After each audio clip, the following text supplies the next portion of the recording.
Chapter 1. If you believe fate can be cruel and toddlers more dangerous than rogues, hit subscribe, because this is where my life went from nap time to pack politics. My name's Maeve Quinn, 30 years old, caffeine-addicted, single mom, and owner of Little Howler's Daycare, the only licensed childcare center in the Crescent Hollow Pack lands. Yeah, ironic, a human-run daycare for wolf pups. Except I'm not entirely human. I'm complicated. I wasn't born in the pack. I stumbled into it 6 years ago with a diaper bag, a fake ID, and a newborn who howled instead of cried. They said my son was a spirited child. That's pack speak for he bites people. It happened again this morning.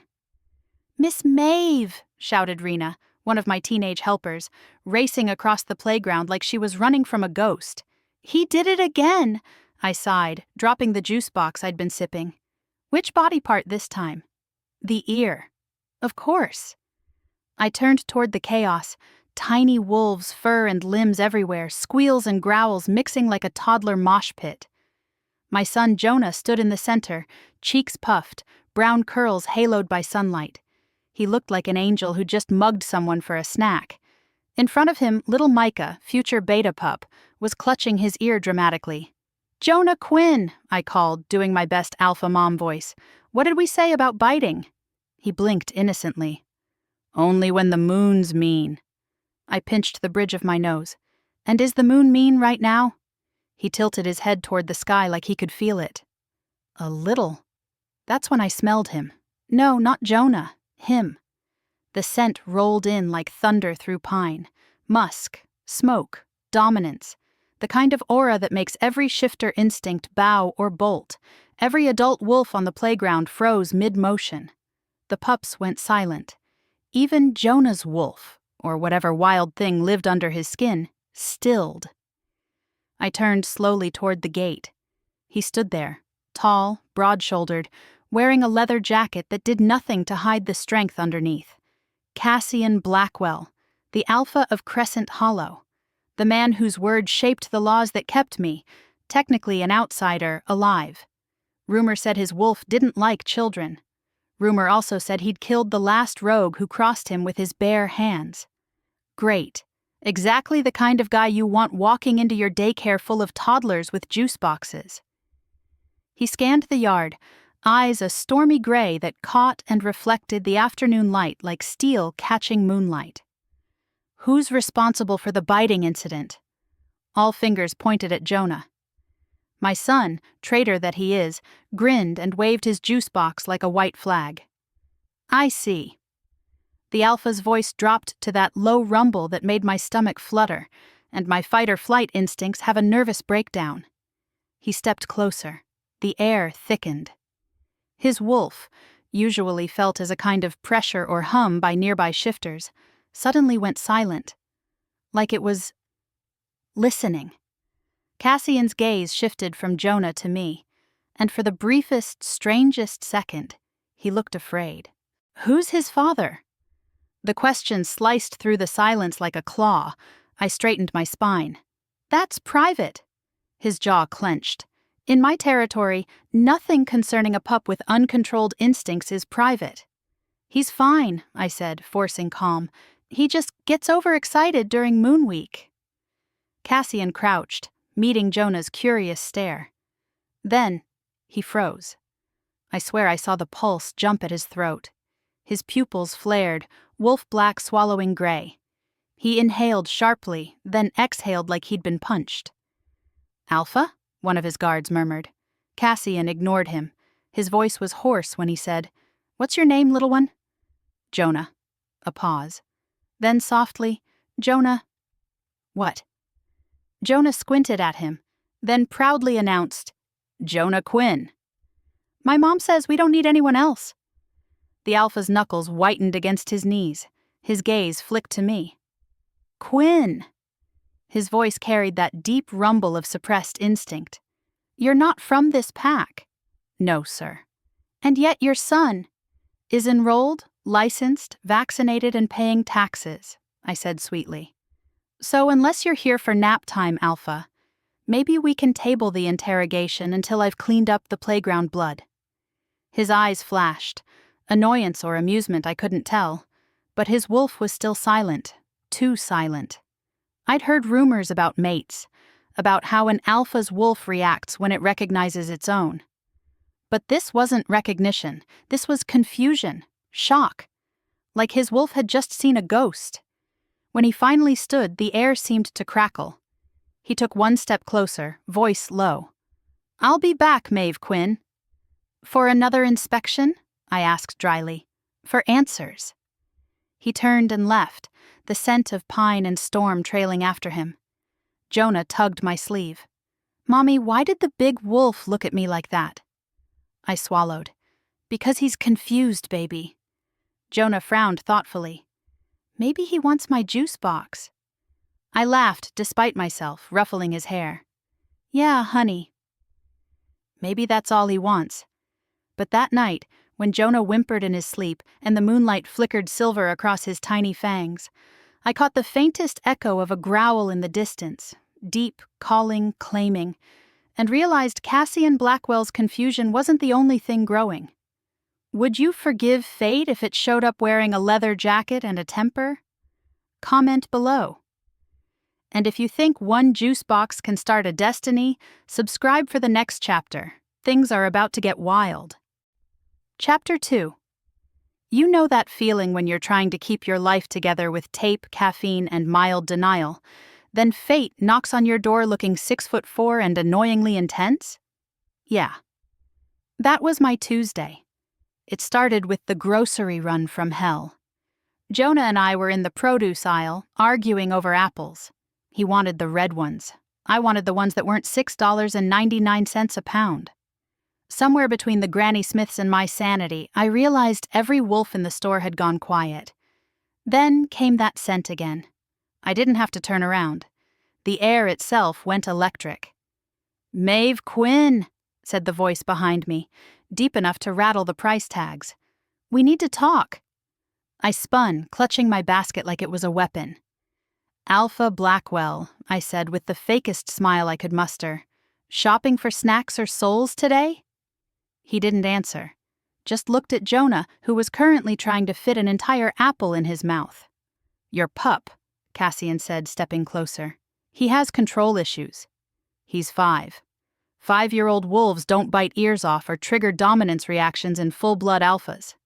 My heart stuttered. Maybe he's gifted. Cassian's eyes softened, just a fraction. Or maybe he's mine.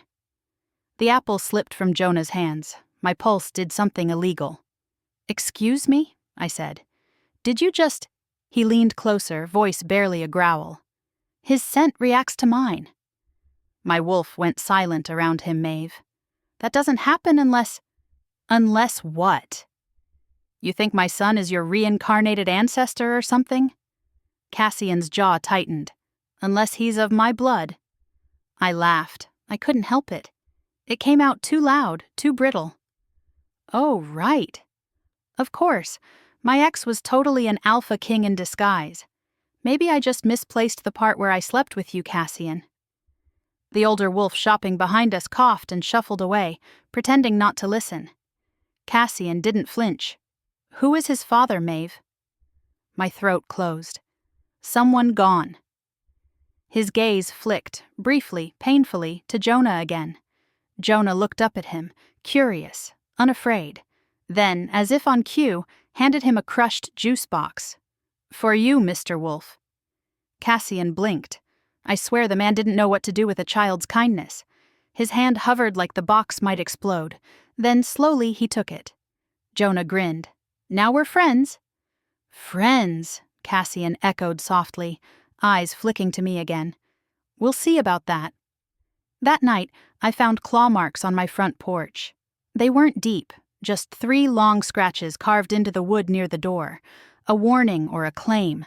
The air smelled of rain and alpha.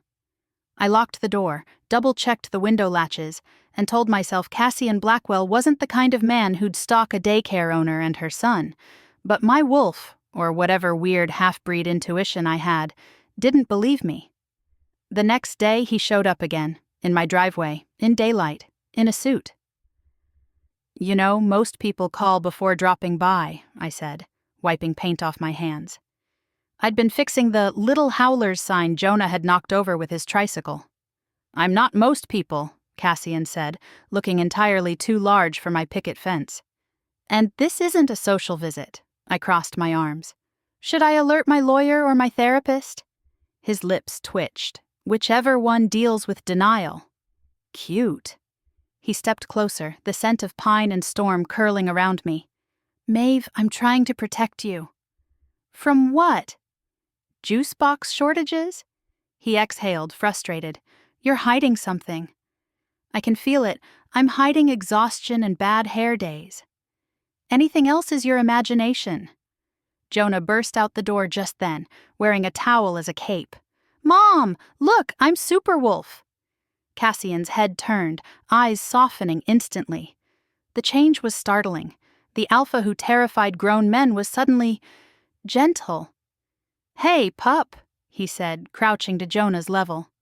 What kind of powers does Superwolf have? Jonah puffed his chest. Biting powers. And hugs, Cassian chuckled, low and rough, and it did something traitorous to my insides. Those are good powers, he murmured. Dangerous combo. Jonah nodded solemnly, then looked between us. Are you my dad? The air froze. Cassian's eyes flicked to mine. Unreadable. I forced a laugh. Sweetheart, we've talked about this. Not everyone with dark hair and anger issues is your dad. Cassian stood, but his voice was soft. Maybe he's asking because he already knows. I felt my hands tremble. Leave, Alpha. He hesitated, searching my face. I'll go. But this isn't over. After he left, Jonah climbed into my lap on the porch swing.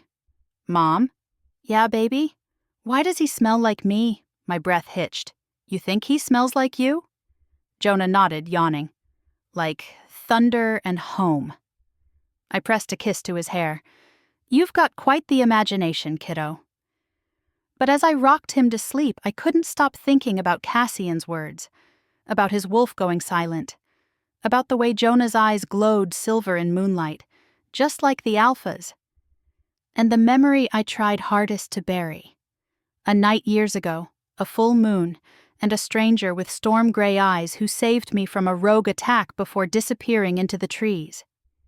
If the alpha who once saved your life came back and suspected your child was his, what would you do? Tell the truth or bite your tongue? Comment below. Chapter 3. You ever get that prickly feeling between your shoulder blades, like someone's writing your fate with a leaky pen? That was me all Wednesday. Coffee couldn't fix it. Sarcasm couldn't fix it. Even Jonah's lopsided crayon portrait of Mom and the Big Wolf didn't fix it. For the record, he drew me with a crown and Cassian with giant eyebrows. Accurate. By noon, I'd convinced myself the unease was just payroll math. Running a daycare on rural packlands means my expenses are a roulette wheel. Diapers, squeaky chew toys, little wolf helmets for play shifts, extra bleach for Moon Week. Money anxiety is a constant hum beneath everything. Then the envelope arrived. No return address. Cream paper thick enough to be smug about it. Rene brought it to my office, chewing her lip. It came by courier. Big guy. Smelled alpha adjacent. Of course it did. I took the envelope, pretending my hand wasn't shaking. Thanks, Rene. Take the pups out for sun time, yeah? 10 minutes. No pond. Last time we had a tadpole incident, I needed a priest. When she left, I shut the door, sat, and stared at the thing like it might sprout fangs. Then I opened it. Inside, a single sheet on Crescent Hollow letterhead. Order for voluntary confirmation of paternity, which is a very legal way of saying spit in this and tell me if the kid's mine. There was a swab kit tucked behind the form. Cassian's signature scrawled at the bottom, no flourish, just a hard-pressed name that meant move. My cheeks burned, then went cold. Behind my ribs, something bristled. The part of me that refused to be cornered again. The part that had raised a pup alone and built a business with nothing but stubbornness and a suspiciously good deal on playground equipment. I folded the paper slowly, deliberately. Then I tore it and kept tearing until it was confetti. It still cut my fingers. Tiny paper nicks that stung like hell. Paper cuts, I told the empty room, choking on a laugh. The Alpha sends paper cuts to a woman with claws. I dropped the shreds into the trash and put the swab kit in the drawer with the pack vaccination records. I didn't throw it away. I told myself that meant I was practical, not tempted. A lie tastes like pennies. I swallowed anyway. The afternoon was a blur of snacks and squeals. Moonweek had every pup twitchy. Little backs rippled, little noses flared. We switched to quiet activities, finger-tracing letters in sand trays, breathing games, nap stories about very tired dragons who did not bite their friends even when provoked by someone stealing their sparkly rock. Jonah was good, better than good. He sat in the center of the circle like an anchor, letting smaller pups lean on him when their wolves pressed too close to the surface. He hummed the little sleep song I'd made up when he was a baby. It still works. 3 notes, a rhythm like a heartbeat. He hummed, and the room soft-bloomed with calm. I pressed a hand to my mouth to stop the sudden, stupid tears. My kid was a miracle. My kid was a storm. By 3, parents, pack, and human, were trickling in for pickup. I kneaded the knot at my neck and reminded myself to breathe like a person who didn't have an alpha order in her desk, and a secret scarring her memory. That's when the incident happened. It started small. A boy named Tate tripped over a stuffed moose and face-planted. The room gasped. Kids do that thing where one cry detonates the whole flock. The air went sharp with salt and fear scent. And a low sound rolled out of Jonah. Not loud, not threatening. A steady, chest-deep woof that parted the panic like a hand through water. My head snapped up. "Jonah," I warned.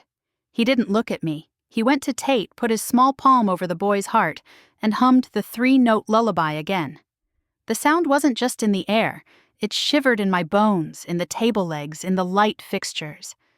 Pups went limp with relief.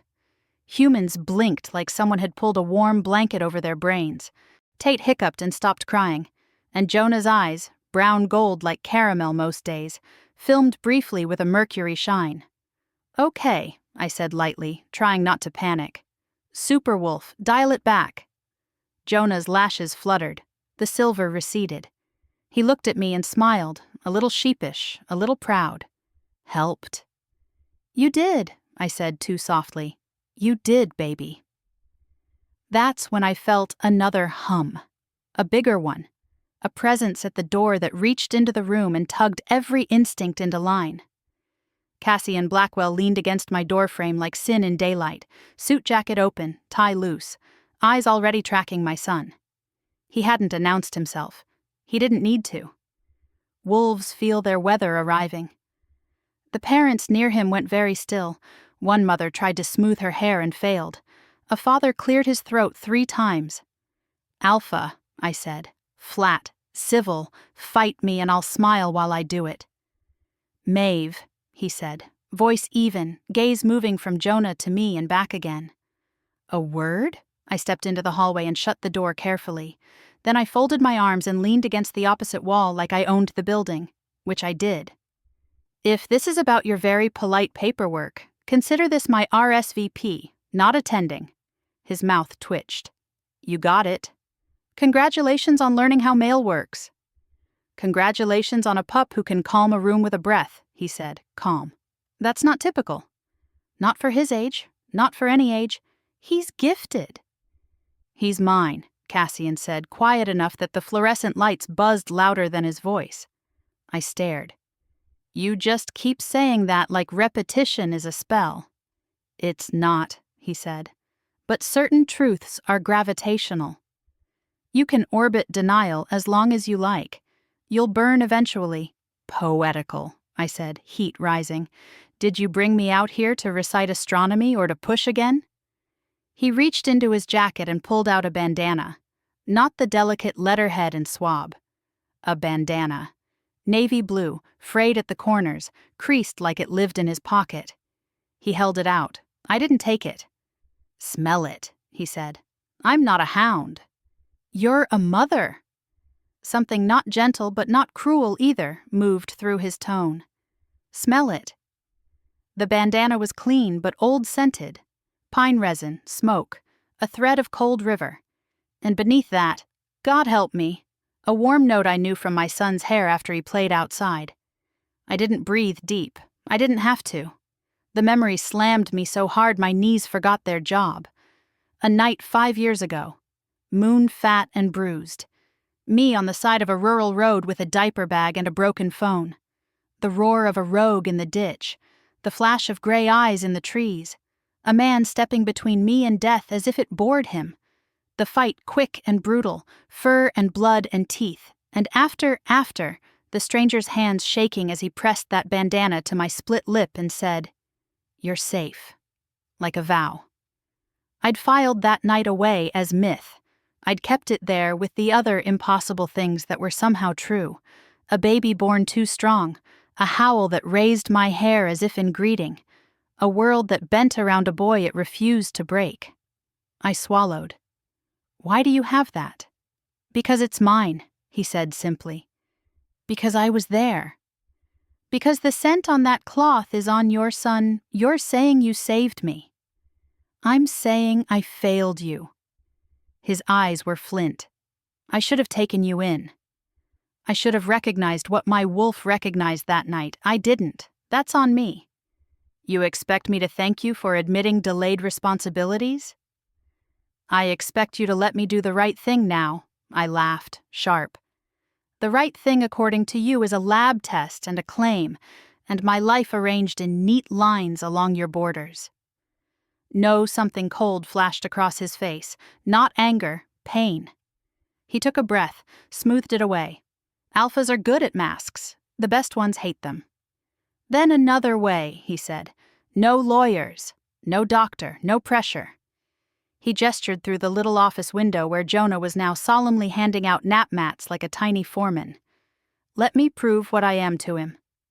Not with papers, with presence. You want visitation rights?" I said, dry. "You going to bring snacks?" He didn't smile. "I can bring safety. I've provided that for 5 years. I can provide it when something bigger than a toddler tantrum comes knocking." "Like what?" I snapped. He looked past me, toward the tree line beyond our playground fence. "Like the thing that's been circling your land for 3 nights. The thing that leaves deep prints in your back lot and kills chickens without eating them." My mouth went desert. "You've been prowling my property." "I've been hunting whatever's prowling your property," he corrected. "Rogues don't usually bother to knock." This one is playing a slice of ice slid down my spine. I thought of the claw marks on my porch. 3 lines, not deep. A warning or a claim. I forced my voice to stay steady. "You think this is about Jonah? I think this is about you both." He angled his head. "Let me set guards at night. Quiet, out of sight. You don't have to see them. You just have to sleep. I don't need an alpha SWAT team scaring my neighbors." "You need rest," he said, and the softness almost undid me. "Even storms have to sit down sometimes, Maeve." I stared at him until the fluorescent light stuttered and steadied, as if the building itself was holding its breath. My pulse beat in my paper-cut fingers. I wanted to say yes. I wanted to say no. Mostly, I wanted to be someone who didn't have to choose. "Fine," I said finally. "One night, no uniforms, no patrol howling. If my son wakes because he hears some guy trying to impress the moon with his voice, I will personally report you to yourself." His mouth curved. "Understood. And stay out of my mail." "No promises," he said, and I rolled my eyes so hard I saw my past lives. We stepped back into the daycare. Jonah looked up like his compass had just realigned. He trotted over and took Cassian's hand like he'd been doing it his whole life. "Hi, Mr. Wolf," he said. "Can you open my juice box?" "Mom always explodes it. Because you stab it like a vampire, sweetie," I muttered. Cassian took the box carefully, slid the straw in with surgeon-level precision, and handed it back. Jonah's smile could have powered the town. "Thanks," he said, then leaned closer, nose wrinkling. "You smell like the night." Cassian's throat worked. So do you, pup. Jonah nodded, satisfied, and trotted off to supervise nap mats again. Cassian stood there like someone had moved a vital organ without anesthesia. I cleared my throat. "One night," I repeated. "That's it." He nodded. "I'll be a shadow. You'll be a headache." "Maeve," he said, and my name in his mouth did a stupid thing to my knees. "When you remember more about that night, tell me." "I remember enough," I said, but the lie had that penny taste again. There were slivers, voices in the trees, a second scent tangled with Cassian's, a flash of teeth that wasn't aimed at me, a metal glint in moonlight, a word, oath. I thought I'd imagined that part. I'd needed to. Cassian's eyes searched my face like he could read the footnotes. "Be careful what you try to forget. Wolves don't leave clean edges. Tell that to your paperwork," I said, and turned to the room before I did something catastrophically honest. Night fell thick and quick over Crescent Hollow. I tucked Jonah in. We hummed. He slept. I sat with a book I didn't read, and a bat I didn't really know how to use, listening for men who promised to be shadows. The wind fussed at the eaves. An owl complained. Somewhere a fox laughed like a drunk uncle. Then, movement, not on the ground, on the roof. A subtle flex, timber whisper. My breath stopped. A silhouette ghosted past the window, too fluid for a man, too deliberate for a stray. My phone buzzed. Unknown number. Don't open the door. Back room. Now. I stood, grabbed Jonah, padded to the back hallway. The bat felt brave in my hand until the thing on the roof exhaled. A scrape, a purr. My skin recognized the sound the way a scar recognizes rain. The back door clicked once. A soft code knock. 3 and 1. "Cassian?" I hissed. Silence. Then, very quietly from the other side of the door, "Not the Alpha, little rabbit." Every hair on my arms stood up. Jonah whimpered in his sleep and burrowed closer. On the front porch, far away and too near, a long, low howl unfurled. One voice, controlled, claiming, the sound of a wall being built in the dark. The thing on the roof went still. The phone buzzed again. "Stay put. Do not open anything." I didn't. For once in my life, I didn't. I pressed my back to the wall and counted heartbeats while 2 wolves and a juice box worth of fate rearranged the lines of my life outside. Chapter 4.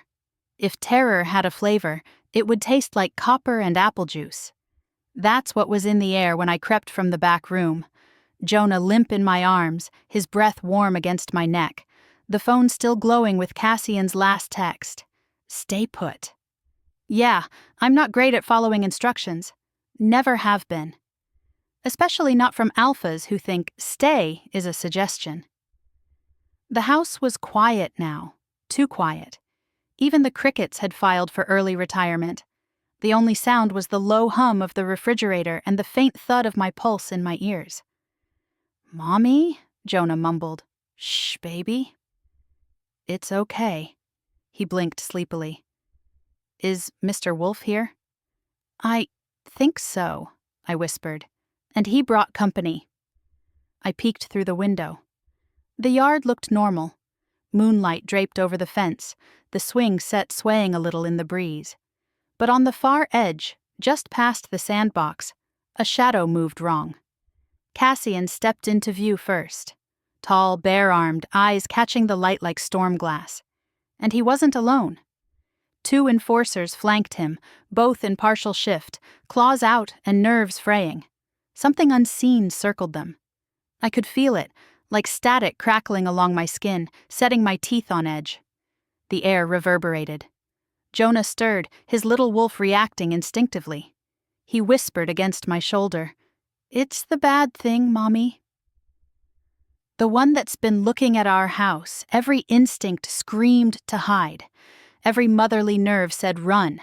But I'm Maeve Quinn, queen of questionable choices and sarcastic defiance. I grabbed the bat anyway. I cracked the door open, enough to call out, "Cassian!" He didn't turn, but his voice carried like thunder rolling over water. "I told you to stay inside." Yeah, and I told you I don't take orders from men who text in all caps. His head snapped toward me, eyes flashing. Maeve, close the door. Make me. That's when the thing in the shadows lunged. I didn't see it clearly, just blur, teeth, and the kind of wrong that makes your soul curl away. Cassian moved faster than I could think. One moment he was 20 feet away, the next he slammed into the creature mid-air, a crack of bone echoing across the yard. It wasn't a wolf, not exactly. Too long in the limbs, eyes clouded white like burned glass, the smell, rot and metal and something ancient, a feral. Inside! Cassian roared. The enforcers formed a triangle around him, snapping and tearing. I backed up, clutching Jonah tight. He whimpered. It wants to talk, Mommy. Not the best time for new friends, kiddo. He shook his head, eyes gleaming faint silver. It says, it's hungry for the moon.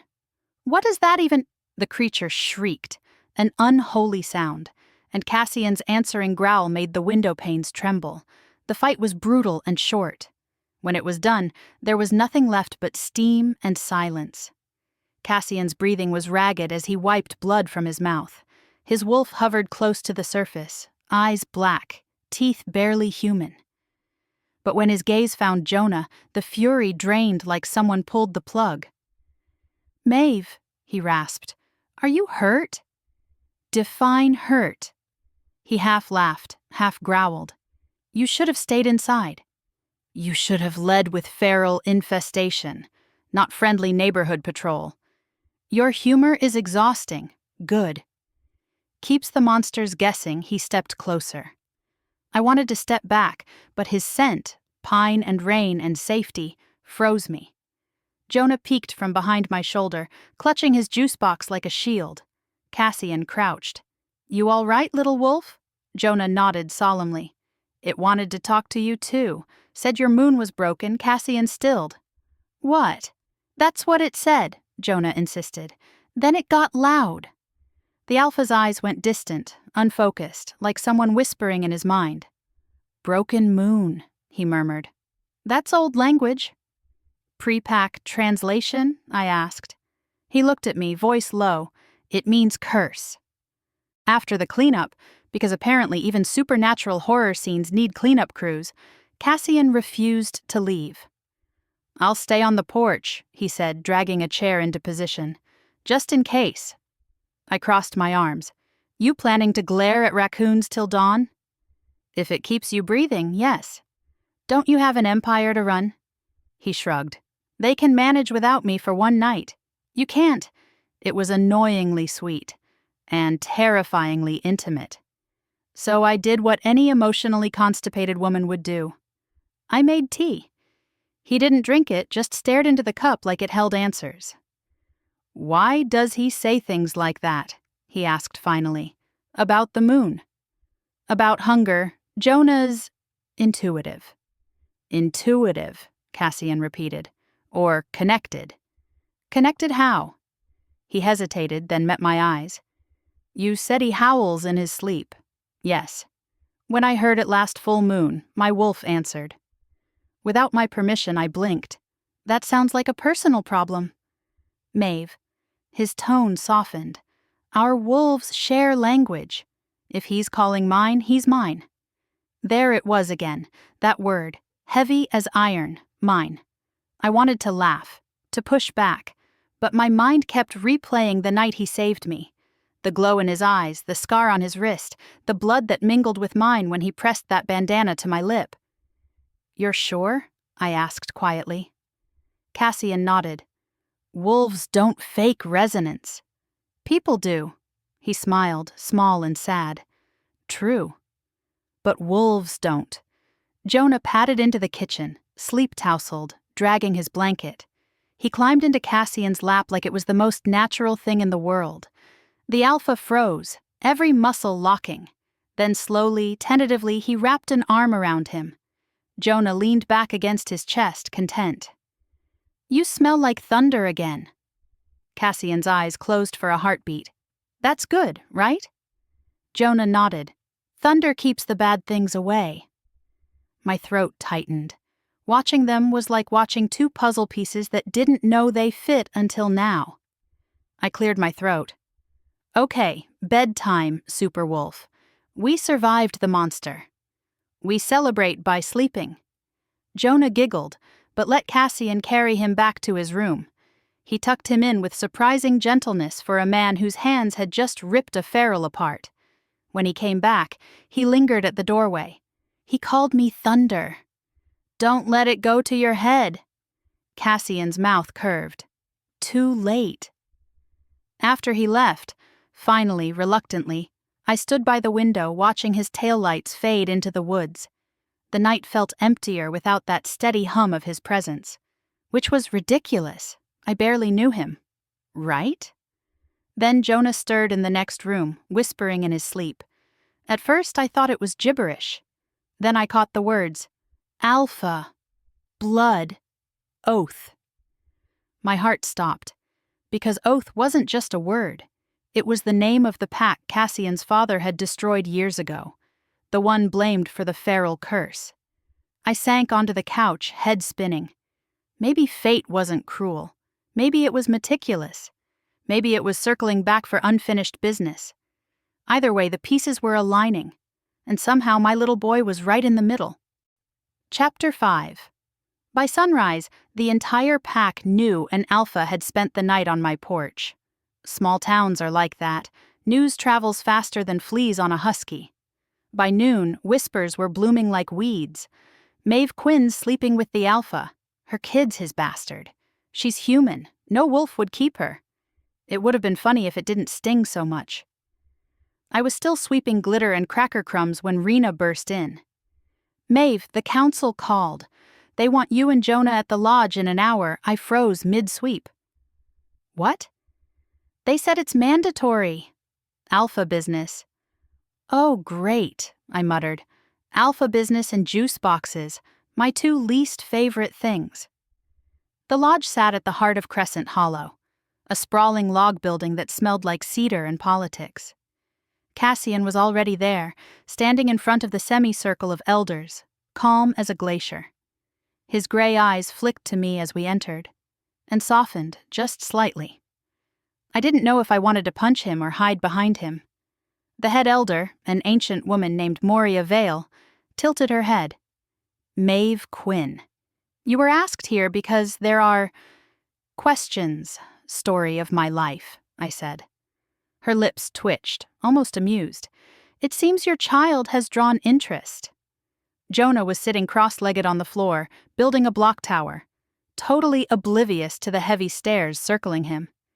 Cassian spoke before I could. Jonah is under my protection. Murmurs rippled through the room. One beta actually choked on his own air. Moria's voice was sharp. Your protection, Alpha?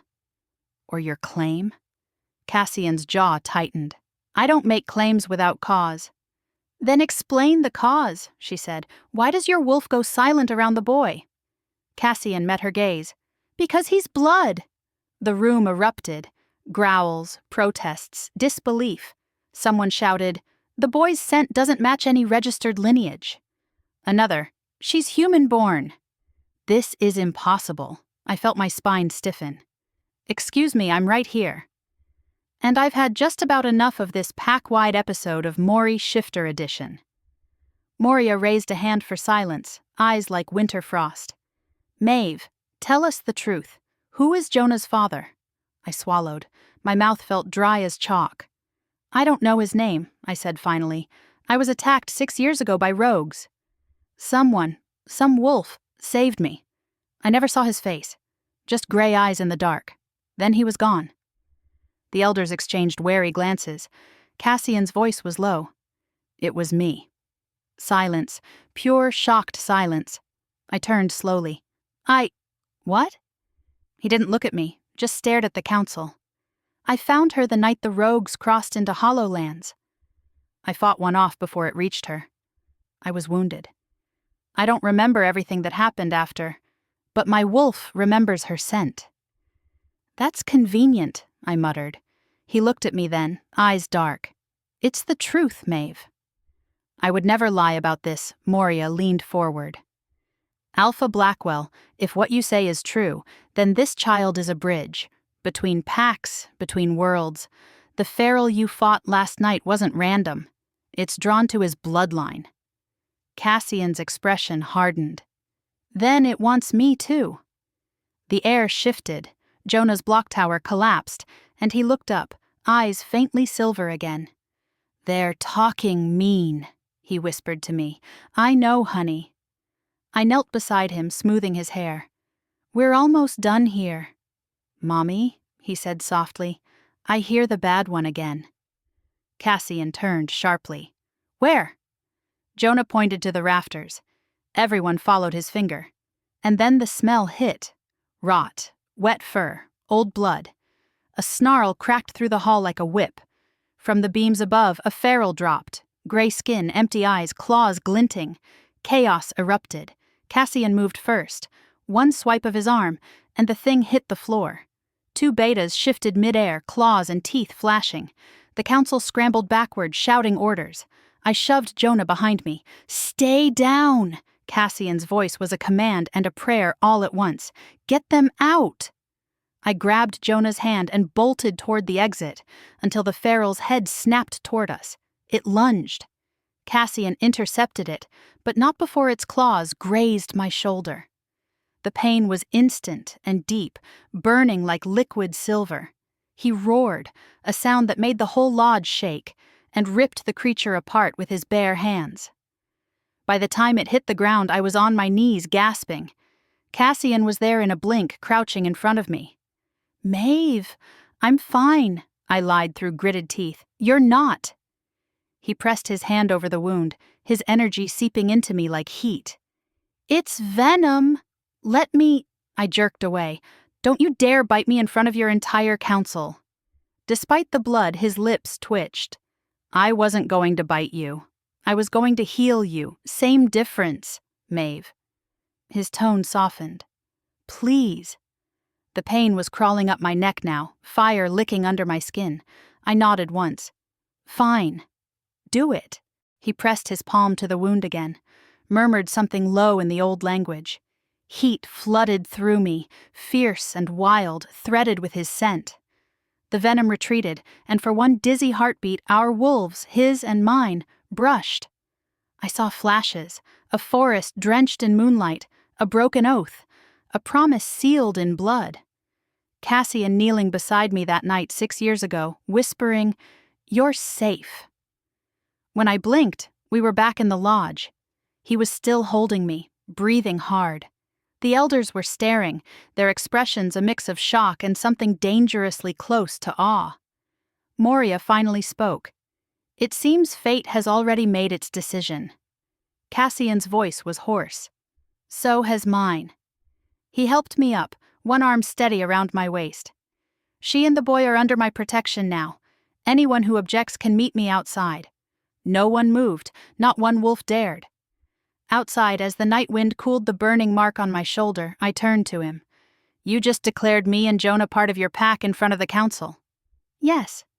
"You realize that's basically marriage in wolf law?" His mouth quirked. "You say that like it's a threat." "It is a threat," I said. "I barely let you hold my coffee, and now the pack thinks we're mated." He leaned closer, eyes glinting. "We could always make it official." "Don't test me, Alpha. Wouldn't dream of it." But the look in his eyes said otherwise. And when Jonah tugged my sleeve and asked, "Can Mr. Wolf come over again tomorrow?" Cassian's smile was the kind that promised trouble wrapped in thunderclouds. Chapter 6. They say dawn is cleansing, that the light burns away the monsters. Liars. By dawn, the monsters just switch shifts. Cassian walked me and Jonah home after the council chaos, both of us bandaged and emotionally bruised. He didn't speak, just hovered close enough that his heat brushed my skin like a silent promise. When we reached the porch, he paused. "You should rest." "Thanks, Dr. Alpha," I muttered, unlocking the door. "I'm serious." "So am I. Rest is a luxury I can't afford." He hesitated, eyes on Jonah, who was humming softly under his breath. That same strange lullaby that wasn't entirely mine. "Where did he learn that song?" Cassian asked quietly. I made it up, I said. Or thought I did. He frowned. My mother used to hum it to me when I was a pup. That stopped me cold. Excuse me? Old Oath Pack melody, he murmured. Before they fell. The Oath Pack. The word sent a chill through me. Whispers of that name had haunted Crescent Hollow for years. A pack cursed by their own blood oath. A pack that fell after one of their own betrayed the Alpha line. Cassian's father. I'd read about it once in a dusty old pack archive. The curse of the broken moon, they called it. Every heir born to that line carried a silent echo in their wolf, something fractured, dangerous, unpredictable. I crossed my arms. So you're telling me my son hums the tune of your extinct pack? Totally normal, Cassian's gaze sharpened. Not extinct. Dormant. And if he knows the song, it's because the bloodline isn't broken. It's waking. Waking sounds suspiciously like bad news. Not if we understand it, he said. Not if we fix it. I sighed. You can't fix a curse, Cassian.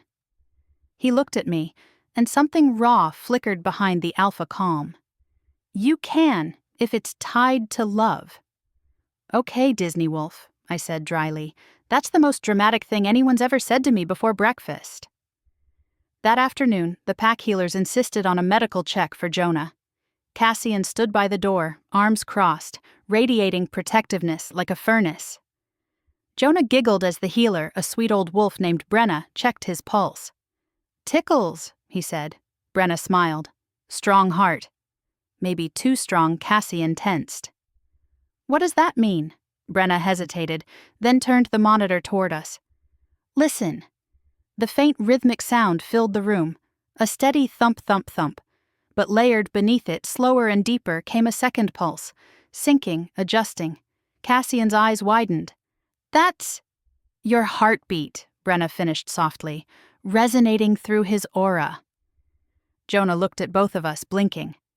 Does that mean Mr. Wolf and me share a drum? Cassian laughed softly. Something like that. I pressed a hand to my temple. So what, now we're a percussion section? Brenna shot me a patient look. Maeve, this confirms it.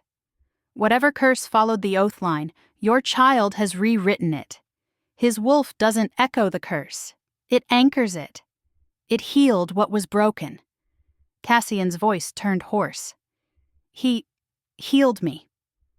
We left the clinic in stunned silence. Jonah skipped ahead, holding his juice box like a trophy. Cassian walked beside me, quiet for once. Finally, I said, You look like someone just hit you with a revelation. He smiled faintly. Maybe they did. Want to share with the class? I spent my whole life thinking the oath curse made me half a wolf. Hollow.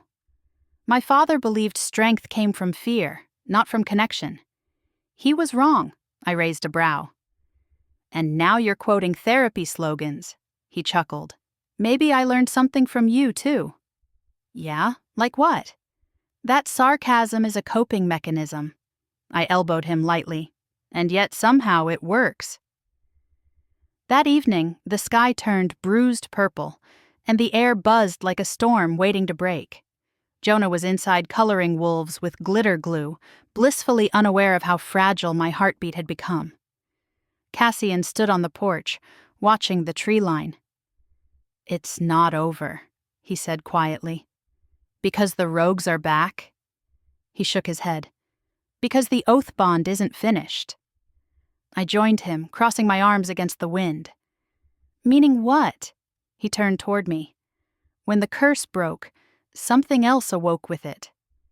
A tether. Between you and me. Oh no. Oh yes. Cassian. He stepped closer, his voice low. Every time you breathe, my wolf listens. Every time your son laughs, my heart stumbles. I can't undo that. And I don't think I want to, I swallowed hard. You think fate set us up. I think fate finally stopped running from us. He reached out, fingers brushing the edge of the bandage on my shoulder. When I healed you, I saw what you saw. That night. The blood. The promise I met his eyes. You said, "You're safe." He nodded. And I meant it. Still do. The moment stretched.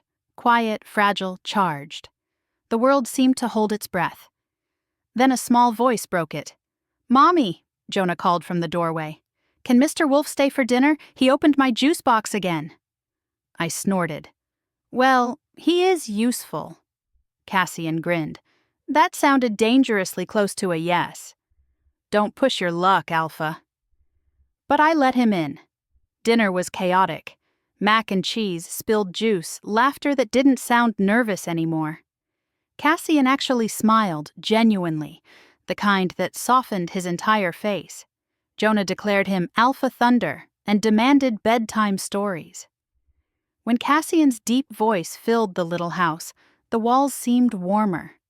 For the first time in years, I felt something I hadn't dared to in forever: peace. After Jonah was asleep, I stood at the window, moonlight painting silver across the floor. Cassian lingered beside me. "I'll post guards for a while," he said quietly. "Discreet ones." "I know. And I'll visit if you'll let me." I turned to face him. "Why do I get the feeling you'll visit even if I don't?" He smiled crookedly. "Because you already know me." His hand brushed mine, just barely, but it was enough. Sparks, literal and metaphorical, the wolf inside me, the part I'd buried, stirred like it recognized its missing rhythm. "Cassian," I whispered. "Yes?" "If you ever tell anyone I got emotional, I'll bite you." He laughed softly. "Noted." Outside, thunder rolled across the valley, gentle this time, not threatening. Cassian glanced toward the sound, then back at me. "He's our future, Maeve. Not cursed, not broken, just new." I nodded, eyes on Jonah's sleeping silhouette. "2 wolves in a juice box," I murmured. "Who would have thought?" Cassian's voice was a whisper, reverent. "Fate did." And for the first time, I didn't roll my eyes at the word. Epilogue. 2 wolves and a juice box, 1 year later. They tell you happily ever after looks like fairy lights and eternal peace. They lie. It looks like a muddy backyard, a juice box explosion, and a 7-year-old wolf pup teaching the alpha how to play tag without breaking the swing set. "Cassian!" I shout over the chaos. "If you snap that rope again, you're fixing it this time." He laughs, that deep rumble that still makes my stomach forget its job. "You underestimate me, Maeve Quinn." "Oh, I don't underestimate you," I call back. "I've met your ego." Jonah barrels between us, cape flying, glitter in his hair. "Mom!" Dad says wolves don't cheat, but he's definitely cheating. Cassian freezes, caught mid-step. His face does that thing. Half alpha composure, half utter panic. "He called me Dad," he whispers like it's a prophecy come true. I grin. "You better get used to it, Alpha Thunder." He shoots me a mock glare. "You will never let that nickname die, will you? Not unless you stop opening my kids' juice boxes like you're defusing a bomb." The pack adjusted faster than I expected. Turns out once an alpha saves your territory from a feral infestation and starts personally doing daycare drop-offs, rumors lose their sting. Cassian made it official 6 months ago, brought the council to the daycare and declared, "Maeve Quinn and her son are pack." Then he looked straight at me and added, "and family." Half the pack swooned. The other half took bets on when we'd finally seal the bond. Spoiler, we haven't. Not because we're avoiding it, but because we're savoring it. Slow burn doesn't end with a kiss. It burns steady, deep, like embers that refuse to die. Now, our mornings smell like coffee and pine. Jonah's learned to control his shifting, mostly. He still chews on furniture when he's nervous, but progress is progress. Cassian built him a little training yard behind the daycare, complete with tiny obstacle courses and alpha school twice a week. Watching them together, my son, my alpha, my impossible family, it's like watching the curse itself unspool into laughter. Sometimes on quiet nights, Cassian still wakes from dreams. I'll find him on the porch, staring at the moon. I sit beside him, hand over his. "Still think it's broken?" I ask. He looks at me, silver eyes reflecting the light. No, I think it's healing. And when Jonah's giggle echoes from his room, Cassian smiles. Sounds like proof. Tonight the pack's gathered for Moon Festival. Music, bonfire, children running wild. Cassian stands beside me, hand at the small of my back, equal parts anchor and temptation. Jonah's chasing fireflies with the beta pups, Cape trailing behind him like a comet. Brenna, the healer, joins us, holding a plate of cookies. Who would have thought, eh? She says. An alpha, a half-human daycare queen, and a pup who sings away curses. I laugh. Sounds like a bedtime story. It is one, Cassian says, leaning closer. Ours. As the fire crackles and the moon hangs fat and golden, I realize something simple. I'm not afraid anymore. Not of fate, not of love, not of whatever comes next. Because sometimes the wildest miracles start with a bite, a laugh, and a juice box. Jonah runs up, breathless. Mom, Dad, look! He holds out a jar filled with glowing fireflies. They came when I hummed our song. Cassian ruffles his hair. You're magic, pup, Jonah beams. Nope, just family I catch Cassian's gaze. For once, neither of us jokes. He reaches for my hand. For the record, he murmurs, I'm keeping you. Both of you. Careful, I tease. That sounded like a commitment. He grins. Good. Because I'm terrible at casual. The night deepens. Wolves shift and dance under the moon. Jonah's laughter rings out between the drums. Cassian pulls me close, his scent curling around me like home. If you listen closely, you can hear it, the beat beneath everything. 2 wolves, 1 heart, and the faintest hiss of a juice box being opened somewhere in the dark. Fate must be laughing. I am too. If you believe even chaos can find its pack, hit subscribe for more stories from the Hollow. Because sometimes love shows up wearing muddy boots, holding a juice box, and calling you mom.